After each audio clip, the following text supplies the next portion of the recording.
Assalamualaikum warahmatullahi wabarakatuh. Halo kawan-kawan. Oke, kali ini kita akan bahas lagi nih menuju Pilpres 2024. Sebab ada yang menarik tadi malam kawan-kawan saat proses debat.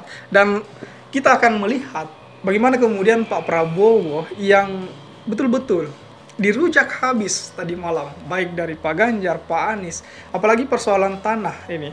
Tanah milik Pak Prabowo yang kisaran puluhan ribu hektar itu yang kemudian diungkit Pak Anies, yang membuat Pak Prabowo tidak tahan emosi hingga kemudian berpose yang tidak diperlihatkan di TV tentunya. Ini salah satu adegan yang tidak diperlihatkan di televisi kawan-kawan. Maka dari itu ini yang harus kita bahas lebih jauh, sebab Pak Prabowo di bagian ini betul-betul tidak mampu lagi menahan emosinya kawan-kawan.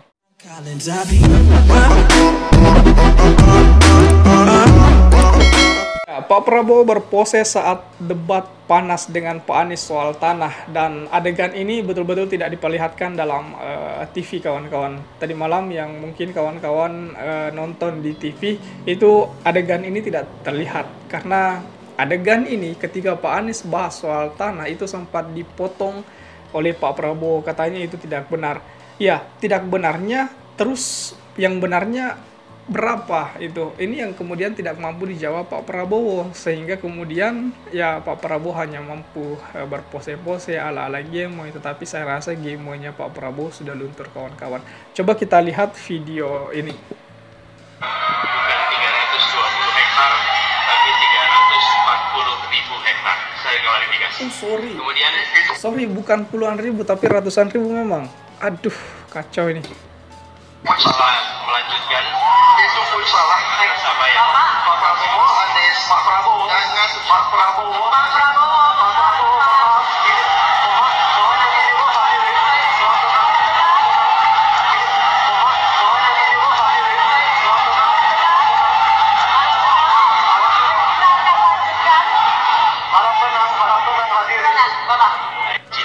Bukan 320 hektar, tapi 340.000 hektar. Saya klarifikasi. 340 hektar kawan-kawan tanah milik Pak Prabowo itu, sedangkan masih banyak prajurit TNI yang masih ngekos, yang belum punya lahan, yang masih tinggal di rumah-rumah dinas samping kantor. Itu yang saya rasa sangat terbatas tempatnya. Ini yang kemudian diungkit oleh Pak Anies, yang membuat Pak Prabowo betul-betul tidak mampu untuk tidak mampu untuk menjawab itu. Kalau memang angka itu 340.000 hektar salah, maka seharusnya Pak Prabowo di wilayah ini harus memberikan klarifikasi bahwa yang benar itu sekian, supaya lebih jelas itu. Ini yang kemudian tidak di data-data yang seperti ini yang dimaksudkan oleh Pak Prabowo, Pak Ganjar ataupun Pak Anies, yang harus dibantah, yang harus dibuka itu.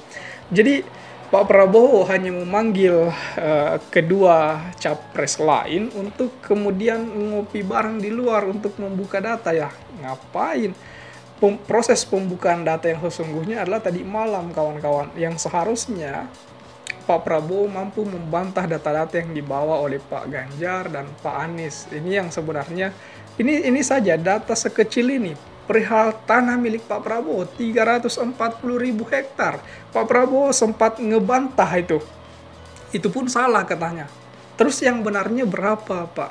Ini kan yang saya rasa masih kaku. Melanjutkan. Itu pun salah. Sama ya. Pak Prabowo, Anies, Pak Prabowo, jangan Pak Prabowo, Pak Prabowo, Pak Prabowo.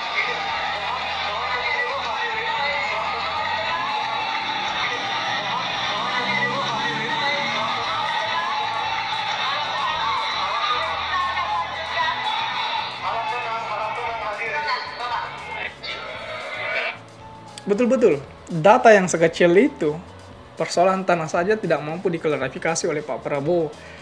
Apalagi data-data yang dibawa oleh Pak Ganjar yang banyak sekali itu. Ini yang saya rasa Pak Prabowo kalah telak di wilayah ini.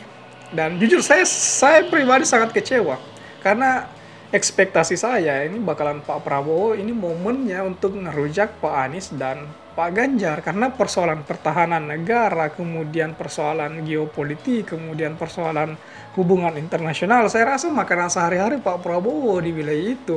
Sehingga ya ekspektasi saya Pak Prabowo bakalan mampulah menguasai panggung. Tapi apa yang terjadi sebaliknya, Pak Prabowo betul-betul